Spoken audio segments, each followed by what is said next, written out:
طيار بيهبط على جزيرة فيها مرتزقة وتجار أعضاء وبيحاول ينقذ الركاب بمساعدة قاتل محترف. وقبل ما نبدأ فيلمنا النهاردة ما ننساش نصلي على النبي وندعي لإخواتنا في فلسطين ربنا ينصرهم ويثبتهم، ويا ريت ما تنساش تشترك في القناة وتفعل زر الجرس علشان يوصلك مننا كل جديد. يلا بينا نبدأ عظمة النهاردة. بنبدأ فيلمنا مع الطيار برودي وهو بيجري في المطار علشان يلحق طيارته، بيتصل ببنته يعرفها إنه في الطريق ليها علشان يحتفل معاها بيوم راس السنة. بتسأله لو هيقدر يوصل قبل الساعة 12 فبيوعدها انه هيوصل قبل كده كمان، وبيركب طيارته وبيتعرف على زميله سامويل اللي بيكون من هونج كونج، وبيعرفه ان سمع عنه كتير من وقت ما كان بيخدم في السلاح الجوي البريطاني. وقبل ما يبدأوا الرحلة بتيجي المضيفة تقول لبرودي ان في ضابط عاوزه. بيروح برودي يتكلم معاه وبيعرف منه ان في مجرم خطير على الطيارة ولازم يوصلوه بأمان لمطار طوكيو، وبيطمنه ان في حراسة شديدة عليه. ولما بيسأله برودي عن جريمته بيقول له انه قتل واحد من 15 سنة وهرب، واخيرا لقوه بالصدفة في مدينة بالي وكان مغير هويته. بيقلق برودي ولكنه بيضطر انه يكمل الرحلة من غير ما يقول لأي حد من طاقم السفينة على المجرم. بيبقى الطيارة فيها 14 راكب وكمان الرياح شديدة جدا في اليوم ده. بيحاول يتواصل برودي مع المطار علشان يبلغهم انه مش شايف اي حاجة من الغيوم، ولكن بيبقى مفيش اشارة. بتاخد الطيارة مطب رياح شديد لدرجة انه بيوقع الاكل بتاع المسافرين على الارض. فبيطلب برودي من سامويل انه يتولى القيادة لغاية لما يروح يطمن على الناس. ولما بيدخل يتكلم مع الركاب واحد منهم بيزعق له، فبيحاول برودي يطمنهم، ولكن فجأة النور بيقطع في الطيارة وبتحصل هزة شديدة فبيقع برودي على الارض ودماغه بتتصاب. فبيرجع بسرعة للكابينة وبيبلغ الركاب بربط الأحزمة، وكمان بيحاول يتواصل مع المطار ولكن بيبقى مفيش إرسال. فبيعرفوا صامويل إن فاضل 10 دقايق وطاقة الطيارة تخلص ولازم يعملوا هبوط اضطراري. بيفقد برودي السيطرة على الطيارة وبتروح المضيفة بسرعة تبلغ الركاب بإن هم يستخدموا قناع الأكسجين اللي فوق الكراسي. وبيقع موبايل الضابط ولما بيقوم يجيبه راسه بتتخبط وبيقع على الأرض. فبيستغل المجرم الموقف وبيحاول يفك نفسه، وهنا بيقدر برودي يسيطر على الطيارة من تاني، ولكن بيبقى فاضل 4 دقايق وطاقة الطيارة تخلص. فبيقول للمضيفة انها تبلغ الركاب ان هم هيهبطوا على المية لان مفيش اي ارض حواليهم. بتروح المضيفة تعرف الركاب ان تحت كل كرسي في عوامة، بتطلب منهم يحطوا ايديهم على دماغهم ويستعدوا للهبوط. من الناحية التانية بيلمح برودي جزيرة قصاده، فبيحاول بسرعة قبل ال90 ثانية يخلصوا انه يحاول يهبط عليها. فعلا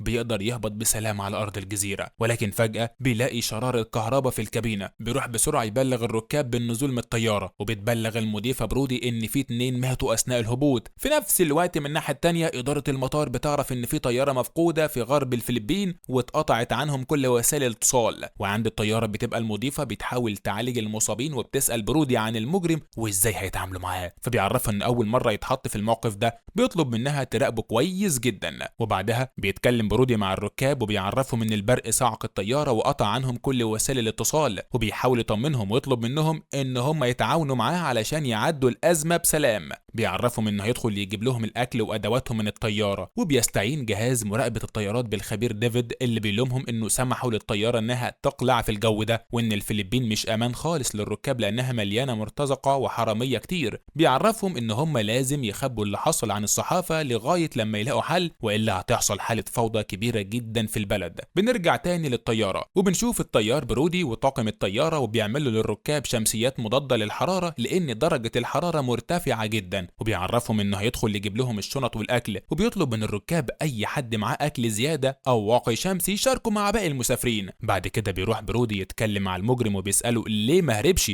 بيقول له إنه مش غبي علشان يهرب في جزيرة متحوطة بالمية، وبيستغرب برودي إن المجرم ما فكش إيديه رغم إنه خد المفاتيح من الضابط. فبيقول لبرودي يفكه لكنه بيرفض. وهنا بتيجي المضيفة تقول لبرودي انها اخلت الطيارة من كل حاجة ما عدا جثة الضابط ومضيفة تانية. بعد كده بيدخل برودي يغطي الجثث وبياخد المسدس اللي في جيب الضابط، وفي نفس الوقت بيصور واحد من الركاب كل اللي بيحصل، وبيطلب في الفيديو ان لو حصل له اي حاجة الناس ترفع دعوة على شركة الطيران. من الناحية التانية بيحاول برودي وصامويل ان هم يوصلوا لأقرب فرقة انقاذ بتبقى بعيدة عنهم حوالي 1000 ميل. بيعرفوا صامويل ان الجزيرة اللي عليها خطيرة جدا مسيطر عليها الحرامية، وكمان الشرطة مش بتقرب منها. وهنا بيحاول الراكب اللي بيصور انه يسلط الكاميرا على المجرم ويستفزه، فبيقوم المجرم يضربه وبيحذر اي حد يقرب منه. من الناحية التانية بيحاول الخبير ديفيد انه يعرف كل المعلومات عن الطيارة والركاب اللي فيها. بنرجع تاني لبرودي واللي بيقرر يفك المجرم وياخده معاه علشان يحميه في جولة على الجزيرة. وهنا بنشوف واحد من سكان الجزيرة راح يبلغ الزعيم انه شاف طياره جنب بيته وبيجهز رجالته علشان يروح لمكان الطياره. وفي الغابه بيبقى برودي مش لاقي المجرم وبيشوف قصاده بيت، فبيدخل وبيلاقي فيه تليفون. بسرعه بيتصل بشركه الطيران وبترد عليه واحده، فبيعرفها ان طيارته وقعت في جزيره في جنوب الفلبين وبيطلب منها تبعت له فرقه انقاذ. لكنها بتبقى مش مصدقه وبتقول له يقول لها رقم هويته، فبتبقى الهويه في الطياره. وبيحاول برودي يقنعها انه طيار فعلا وحياه الركاب في خطر، ولكنه بتقول انها بتستقبل مكالمات مزعجه زي دي كل يوم وبتقفل في وشه. بيتصل ببنته وبيحكي لها اللي حصل وبيمليها موقع الجزيره وبيطلب منها تبلغ شركه الطيران. وفجاه بيهجم عليه واحد وبيبقى خلاص هيقتله، ولكن بيقدر برودي يكسر رقبته. وبيسمع برودي صوت رجلين شخص تاني، وبعدها بيكتشف انه جاسبر المجرم ومعاه ميه وسلاح ليهم هما الاتنين علشان يحموا نفسهم. وبيوصلوا لجراج مليان دم وبيلاقوا كاميرا متسجل عليها فيديو لمجموعه اشخاص مخطوفين ومطلوب فيهم فديه. بيلاقوا عربيه قصادهم فبيركبوها بسرعه علشان يرجعوا للركاب، وفي نفس الوقت بيبقى الركاب لقوا عربيات داخله عليهم فبيشاوروا لهم وبيفرحوا جدا، لكنهم بيتفاجئوا ان هم مسلحين وبينزلوا ضرب رصاص في الهواء. وبيسمعهم برودي وجاسبر وبيوقفوا العربيه، وبيعرف زعيم العصابه داتو ان الطيار مش موجود، وبيعرف منهم انه راح يطلب المساعده. وبيكتشفوا واحده من الركاب بتحاول تهرب فبيضربوها بالنار، ولما جوزها بيجري عليها بيقطعوا رقبته. بيبقى الركاب في حاله خوف وبيهددوهم بالسلاح وبيركبوهم اتوبيس وبياخدوا منهم كل ممتلكاتهم. في نفس الوقت بيبقى برودي وجاسبر واقفين من بعيد بيراقبوا اللي بيحصل، وبيسيب زعيم العصابه 2 من رجالته علشان يلموا الحاجات اللي في المكان. وهنا بيهجم عليهم برودي وجاسبر، وعلشان يعرفوا فين مكان الركاب بيعترف واحد منهم على المكان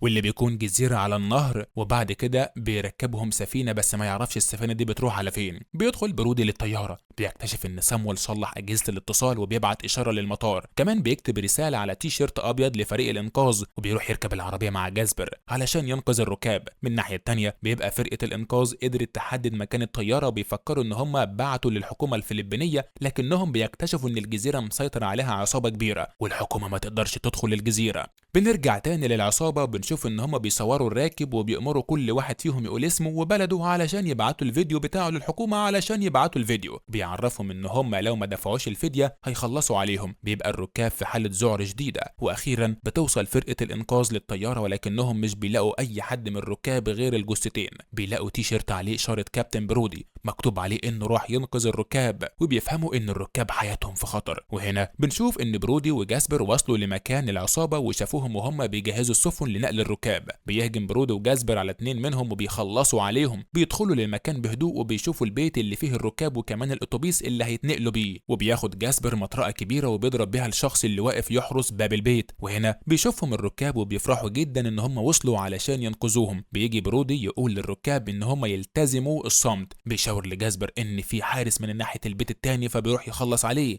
وبعدها بيفتح برودي الباب بالمفاتيح اللي كانت في جيب الحارس، وبيطلب من جاسبر انه يأمن خروج الركاب. وبيعرف الركاب ان هم هيتنقلوا بالاتوبيس للطيارة من تاني وان خلاص فرقة الانقاذ على وصول. قبل ما يتحركوا بالاتوبيس بيجي جاسبر يقول لهم ان في مجموعة من المسلحين قريبة منهم، فبيعرض برودي على انه يروح يشتت انتباههم. فبيقول له جاسبر ان كده بيضحي بحياته. بيرد عليه برودي وبيقول له ان خسارة شخص واحد افضل من خسارة مجموعة كلها. بيروح يتكلم مع مجموعة المسلحين وبيقول لهم انه عاوز يكلم الزعيم بتاعه. بيفضلوا يضربوا فيه، وهنا بيجي زعيم العصابة فبيقول لبرودي انه المسؤول عن ارواح الركاب، وكمان بلغ المطار باللي حصل وزمانهم على وصول بطيارات مجهزة وهو عايز يمشي بهدوء مع الركاب. بيتريق عليه زعيم العصابة وبيضربه، وبيعرفوا ان مفيش حد بيدخل الجزيرة دي وبيطلع منها عايش. بيأمر واحد من رجالته انه يقتله برودي، فبيصوب عليه السلاح، وقبل ما الرصاصه تطلع بتيجي رصاصه للمجرم ده تقضي عليه. بنشوف انها من فرقه الانقاذ، وبتدخل فرقه الانقاذ علشان تضرب عليهم رصاص زي المطر، وبياخدوا برودي من على الارض علشان يحموه، وبيقدر يخلصوا على كتير من افراد العصابه. بيجروا بسرعه مع برودي على الاتوبيس وهم مأمنين الركاب وبيتحركوا. وهنا بيشوف زعيم العصابه كتير من رجالته مقتولين، فبيصرخ بصوت عالي بغضب، وبيأمر باقي رجالته ان هم يروحوا لمكان الطياره. بيتكلم برودي مع رئيس الفرقه وبيعرف منه انه فريق انقاذ صغير من شركه الطيران، وفرقه الانقاذ الكبيره قدامها 24 ساعه على الاقل علشان تجهز وتوصل. بيتوتر وبيخاف برودي جدا، وبيعرفوا ان العصابه مش هتسكت وهيحاولوا يخلصوا عليهم في الفتره دي. بيوصلوا تاني لمكان الطياره وبيجمعهم برودي حواليه، بيقول لهم ان عنده خطه ممكن تنقذهم. بيعرفهم ان سامويل قدر يصلح اجهزه الطياره وبكده ممكن يطيروا من تاني، وده الحل الوحيد اللي قدامه علشان يهربوا من المكان ده. ولكن الركاب بيخافوا جدا من المجازفه وخايفين الطياره الطياره تقع بيهم من تاني. بيتعصب برودي وبيعرفهم ان مفيش اي حد منهم هيبقى عايش في خلال 24 ساعه الجايين، لان زعيم العصابه مش هيسيبهم عايشين، وفرقه الانقاذ هتيجي تاخدهم جثث لبلادهم. بيفهمهم انه مستحيل يعرض حياتهم للخطر. بيضطروا يوافقوا وبيركبوا الطياره بسرعه، وهنا بتهجم عليهم العصابه وبتدور حرب قويه بينهم بالاسلحه. بيودع جاسبر برودي وبيقول له انه مش هيقدر يركب معاهم لانه لو سافر هيتحبس. بيركب برودي الطياره بسرعه وبيقلع بيها من الجزيره، وفعلا بينجح. وبيتكلم برودي مع المطار وبيعرف منهم ان في جزيره قريبه منه جدا فيها مطار، وفعلا بيقدر برودي بيوصلها بامان. وبيهبطوا في المطار وبيبقوا مش مصدقين نفسهم، وكل الركاب بيحيوه وبيشكروا كابتن برودي انه انقذ حياتهم. وبكده بيخلص فيلمنا النهارده.